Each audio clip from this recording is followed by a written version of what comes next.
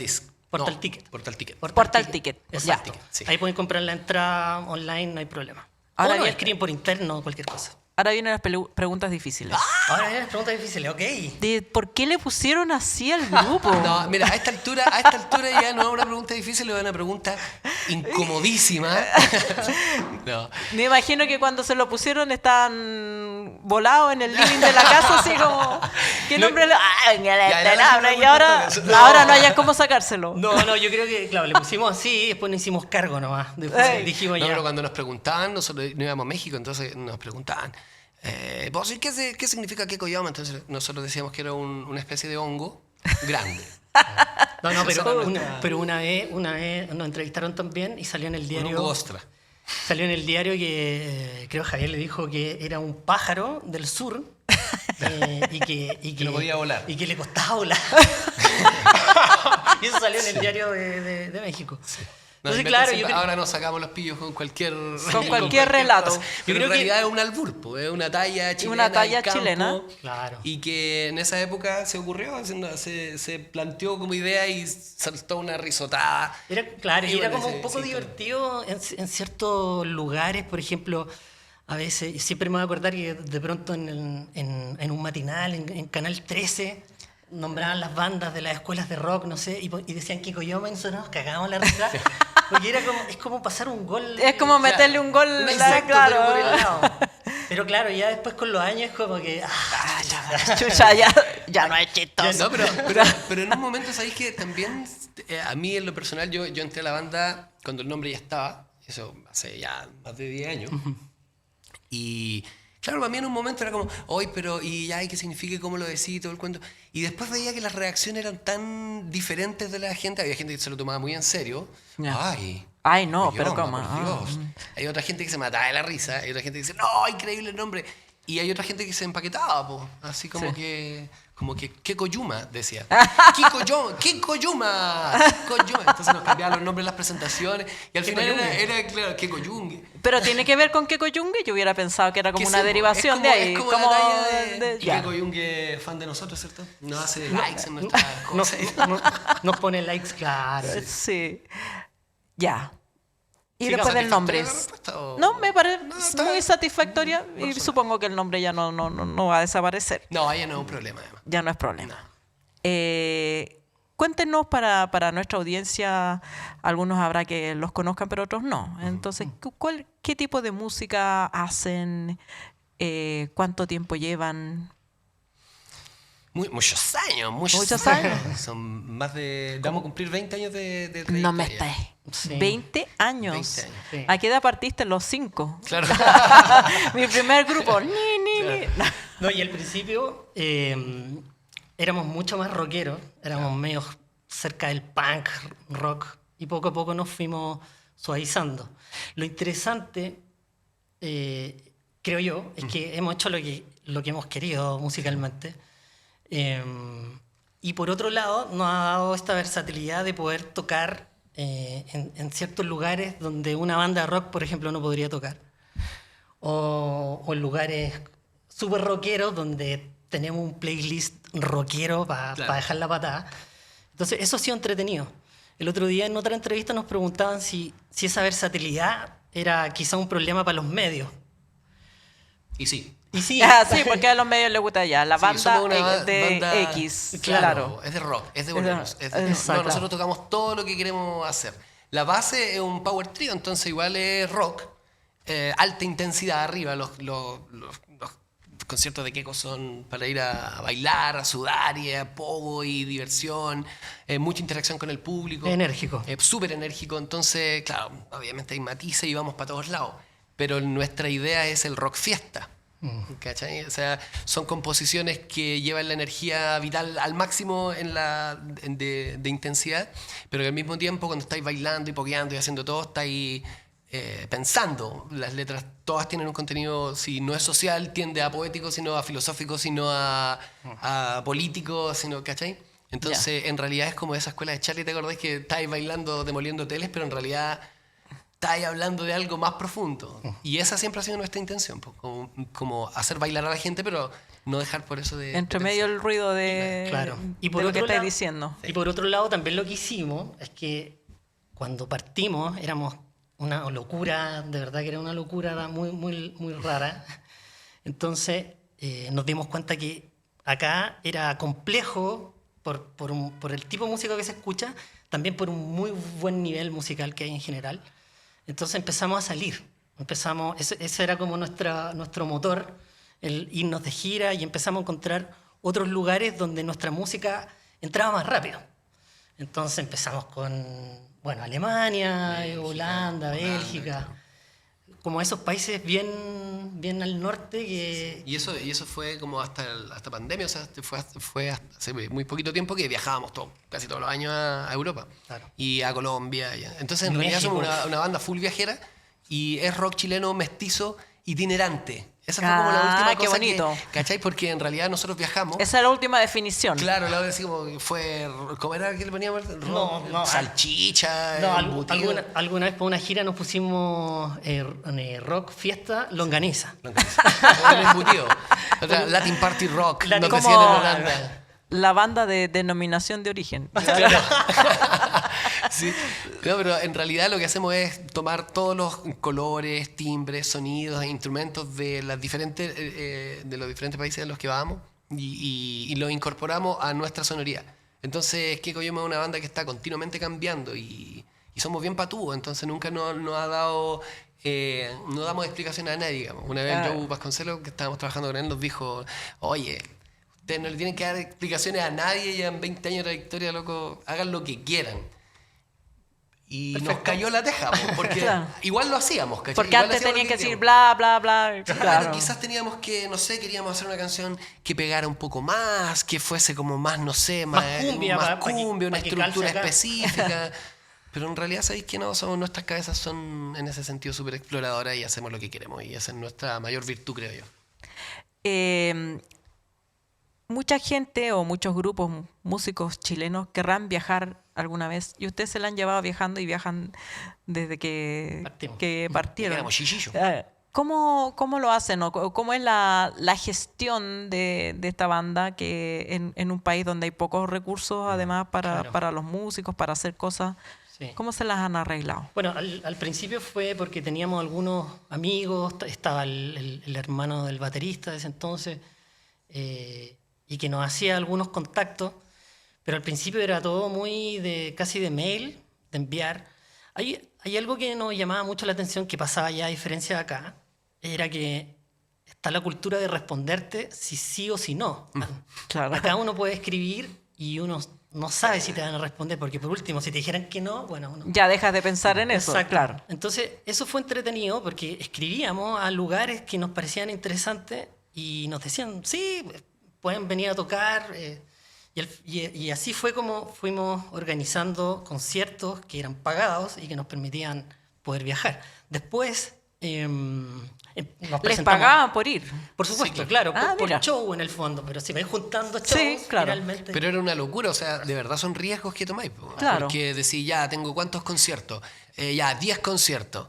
En Holanda, después nos vamos a Alemania, después nos vamos a Bélgica, después volvemos a Holanda. Y después de Holanda nos volvemos a Bélgica porque tenemos otro festival gigante. Ya, ¿y con cuánto llegamos allá? Nosotros hemos viajado con 5 lucas en el bolsillo a Europa y vuelto pagados. Po. Claro. ¿Cachai? O sea- Pero es que tomáis todos los riesgos para que te paguen allá. Igual bajo la confianza mutua de que ellos De que va a de que vaya a suceder. estar, Claro. ¿cachai? Y de que tú también confías que te van a pagar. Ahora ya se da una dinámica en Europa sobre todo, o sea, una dinámica bacán con los festivales porque, por ejemplo, acá, como crítica al medio cultural, es que por lo general se repiten las bandas mucho. O sea, Claro. el festival de la Sandía tiene el mismo de la cerveza de no sé cuánto y del chanchito de no sé cuánto. Y siempre están más o menos las mismas bandas referentes porque existe una especie de... De aversión al riesgo. Sí, sí, exacto. Sí, Y claro. es como- Vamos a lo seguro. Y hasta por la audiencia. La Claro. misma audiencia como que no paga su entrada si no te conoce el hit en la corazón. A ver, Claro. ¿cuál es la canción que toca? No, pero son una excelente banda, viene girando. Ah, ya, pero ¿y va a Santa Feria o no va a Santa Feria? Claro. Al Y final. va Chico Trujillo. Claro, va Chico Trujillo. Y bueno, con el match hay un montón de historias porque es Sí, como al mismo tiempo estaba saliendo Donaldo allá a Europa y que Koyoma también estaba en los mismos bares compartiendo. Entonces, Donaldo nos ayudó mucho también, Donaldo, ¿cachai? Sí, Donaldo. What a name. Donaldo, sí. O sea, el patrón. si él se llama Donaldo, usted se puede llamar que Koyoma. O sea, Claro, el Macha tocaba en, ¿cómo se llama este bar? Bueno, un bar mítico en Berlín y él tenía muchos conciertos. Entonces nosotros le preguntamos y él nos dijo que sí al tiro. Él sacaba una fecha de él para darle a ustedes. nosotros, o muchas veces compartimos fechas con ellos. Él partió con la Floriponde primero, Sí. Que ahí estábamos un poquito más cerca musical. Claro. Pero él nos ayudó mucho también. Un montón de gente que nos fue ayudando en el camino en Europa. Después ya llegó un tiempo donde hacíamos conciertos más grandes, más shows. Festivales, más claro, ya los más conocían. Claro. Sí. Fue bien interesante hasta la pandemia donde estábamos. Se pudrió todo. No, y ahí nos fuimos cambiando más a México, que México también es muy hermoso, la gente es maravillosa. México hemos viajado 8 veces. Claro. Sí, en los últimos años. Yo quería, ¿Y cuál es su relación con México? Bueno, Sí, no, a propósito de lo Sí. que habéis dicho, o sea, como que qué diría para la gente que quiere viajar Sí. y todos los jóvenes y todo el cuento. Va a sonar como un poco manido igual, pero no importa, porque en realidad sí es perseverancia y es como creer que lo podía hacer. Pues si no confías en que lo podía hacer, no vale ni siquiera la pena. Pero mandar los 70 mail que tenés que mandar, responder los Hacerle 70 mail que seguimiento. hacerle seguimiento, contactarte cuando viajáis, hacerte amigo, hacer lobby con la gente que está ahí.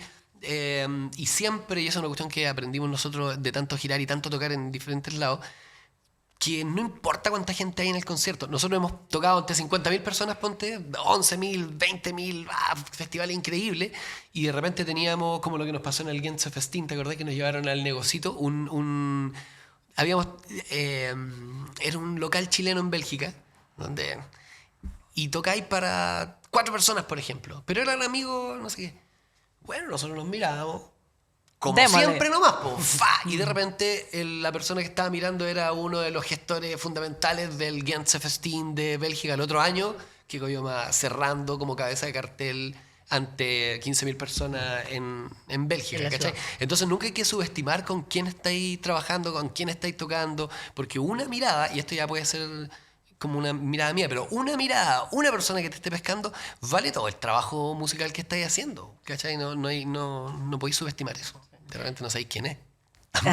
no sé, claro.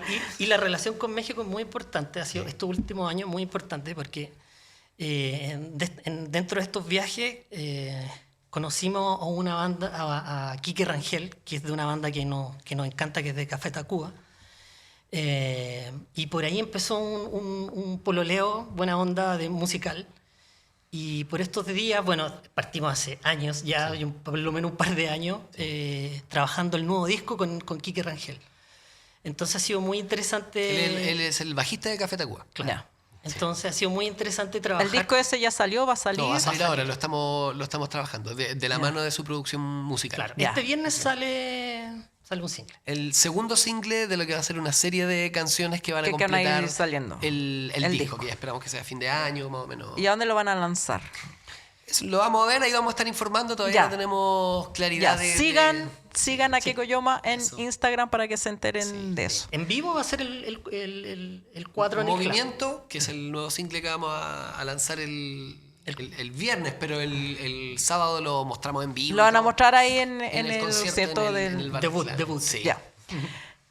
Le voy a hacer la última pregunta para que después nos despidamos con una canción. Eso. Última pregunta. ¿Cómo ven la escena musical así, bueno, chilena? Porque en mi percepción de señora con sus años, antes se escribía mucho, había muchos poetas, escritores, qué sé yo. Ahora como que la onda es hacer música. Hay muchos músicos, músicas, distintos géneros. Todos los fines de semana hay cosas. ¿Qué está pasando con la música en Chile? ¿Cómo lo ven? ¿Como una expresión de qué? Y si hay audiencia para todos los colegas musicales? Yo siento que es bacán y tengo como una mirada bien no optimista, esperanzada, claro, del desarrollo de la música chilena. Ahora, hay cierta hegemonía que se han instalado que de repente, claro, uno puede pensar nuestra música es rock, es un rock más bien alternativo, medio raro, que necesita de gente que esté dispuesta a escuchar cosas novedosas y cuestiones nuevas. O sea, que estés pegándote un ska y después aparezca una canción triste y después aparezca una cuestión súper metalera y después otra cosa rara y después un cumbión y después... Entonces es muy dinámico. Y hoy día siento yo que está como un poquito homogenizado un poco el panorama musical de lo que podríamos entender como industria chilena, siento yo, ¿cachai? Entonces, súper bien, por un lado, porque, por ejemplo, el tema de la música urbana ha tenido un peso muy grande, un despertar, y los cabros lo han hecho tan bien a nivel de su propia comunidad, invitándose. O sea, si te fijáis, no sé, Marciane que saca una canción y lo saca con un feat con otro, y este otro lo invita al otro, entonces son puros fit. Y como es más fácil, entre comillas, tener la pista y ir a tocar con un Colaborar DJ, con digamos, alguien, claro. y colaborar con alguien que va sumando audiencia. Eso yo creo que es tremendamente valioso, tremendamente importante, pero tiende a opacar un poco todo un mestizaje y una cantidad de música que hay por debajo que no está en el mainstream. Entonces de repente ponís la radio y sabéis perfectamente lo que te vais a encontrar. Claro. Veis los festivales municipales y sabéis perfectamente lo que vais a ver. Entonces yo siento que falta espacios para nuevas propuestas musicales. Pues levantáis una piedra y sale un músico. Y levantáis una piedra y salen guitarristas y raperos y poetas y artistas maravillosos aquí en Chile. Entonces siento que está un poquito como apretado el asunto. Y las condiciones muchas veces tampoco son las mejores. Eso es, ¿cachai? No sé. Claro. Y tampoco quiero como ponderar a un nivel tan alto lo que pasa afuera. Así, no, yo como lo que pasa en Europa y lo que pasa en México. No, en México también se mandan miles de embarradas, pero tienen cultura de audiencia. ¿Cachai? Entonces ya podéis partir ahorita, que sería como te dicen a las 4, pero en realidad va a tocar a las 8. Sí. Pero entonces esa ahorita se demora, pero hay una banda de urbano, hay una banda rockera, hay una banda de bolero, de son jarocho, y entonces tú decís, oye, pero acá hay diversidad. Claro. En Europa, por ejemplo, no se repiten los festivales. O sea, las bandas de los festivales no se repiten. Entonces vamos un año y al otro año ya no podemos ir porque ya fuimos, ¿cachai? Entonces siento que hay una cachada de aprendizaje de cómo funciona la industria cultural afuera que permitirían que acá germinaran y tuviesen lugar como posibilidad de oficio también, a nivel de trabajo, muchos más artistas de los que hoy día pueden dedicarse efectivamente a eso. Y en la mayoría Claro. somos artistas, nos dedicamos a esto, pero también tenemos nuestro trabajo. Yo hago clases de canto. Entonces, es como no sé, podrían existir muchos más espacios para sería una especie de crítica, pero se sabe, ¿cachai? Se No es sabe. algo que No, esté pero es inventando. súper bueno lo que dices porque no es obvio para Sí. alguien para un observador ajeno al área. ¿Tú querías decir algo? No, comparto. Siento que hay poco riesgo entre la industria, todavía hay poco riesgo. Siento también que, por ejemplo, lo urbano llenó porque salieron excelentes músicos y pueden grabar en su casa, en el computador, la suben al otro día, es como, Claro. son Sí. impresionantes. Y eso como que se lo Saturó. tomó todo, claro. Pero siento que nuevamente hay algunos atisbos de que también el rock y la cumbia y qué sé yo también se está sosteniendo. Así que creo que hubo un despertar después de la pandemia, lógicamente, Como de producción de creativa. producción creativa, full. Se y eso es empieza a hacer mucho. importante.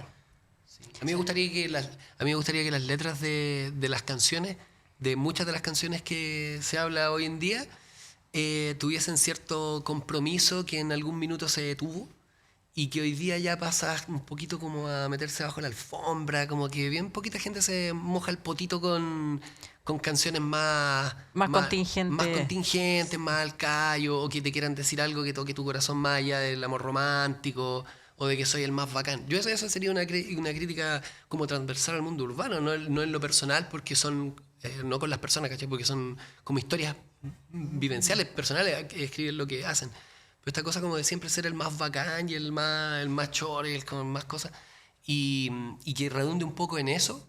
Por ejemplo, lo que hace Pablito Chile es distinto, po, porque él habla del barrio, habla de otras cosas, ¿cachai? Pero tiende a naturalizarse que lo que pega hay que hacerlo y esto es lo que pega, entonces toma muy poquitos riesgos a nivel creativo, no solo en esa industria, no solo en el mundo urbano, sino que, no sé, siento que falta eso, como que haya gente más jugada. Más jugada para mostrar. Siento que después del estallido y la pandemia, como que todos dijimos, entonces hay ese retroceso como medio conservador, se está instalando y se ha tendido a naturalizar, y yo no creo que eso sea bueno para el espíritu crítico de los artistas en Chile. Al final terminamos hablando pura lecera, y lo que pasa en nuestro cotidiano pasa por el frente. Entonces, ¿cuál sería el rol del artista en ese caso? ¿Cachai? Esas son las preguntas que yo me hago cuando escucho música y digo, ¡ay, está buena, manso flow, súper bien grabado! Pero no sé, ¿qué más? ¿Qué más? ¿Qué más que hay ahí en ese corazón crítico, en esa locura de esos artistas que yo estoy seguro que podrían hacer muchas más cosas a ese nivel, como aporte?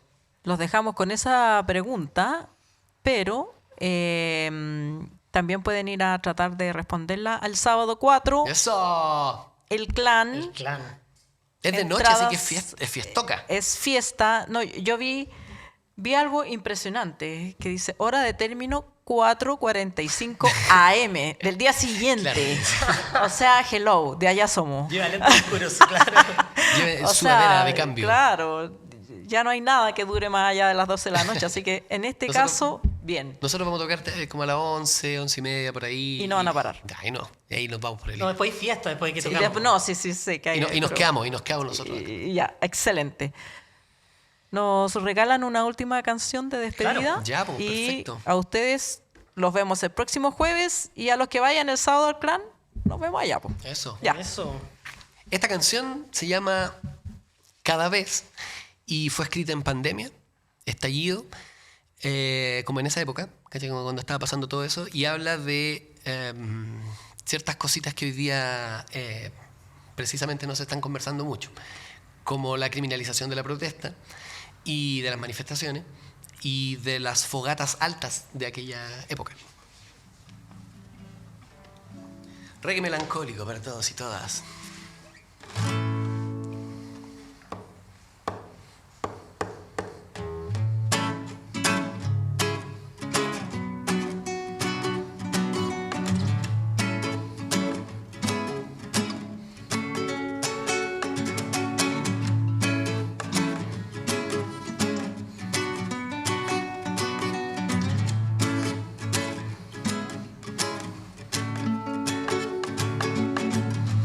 Cada vez que pienso en lo que quemas al quemar, me pregunto si en todo aquel humo ha de volar la memoria o al menos los dolores del ayer, evitando que invadan los demonios del poder al enfrentar la herida. Al derramar benzina se está encendiendo fuego a lo que siento al despertar.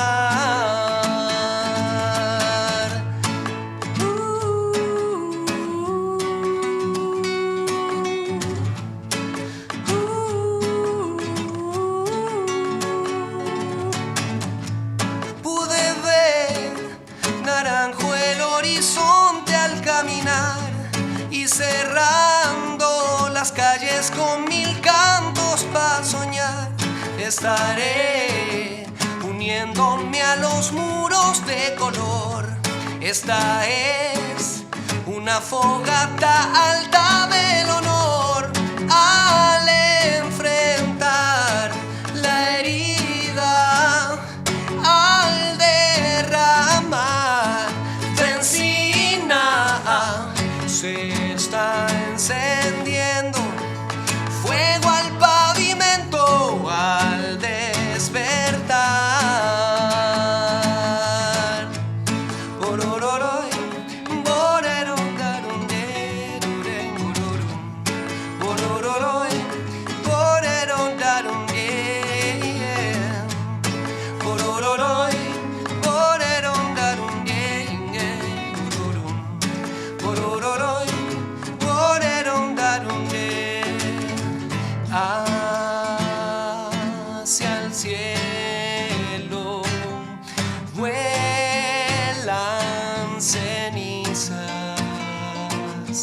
y en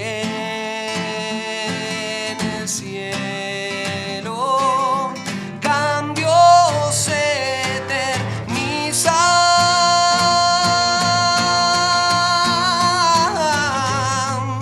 Borororoy, borerunderunderididandandam. Borororoy, borerunderunde, yeah, yeah. Bororom, bororom, barum, dam, dam, dam.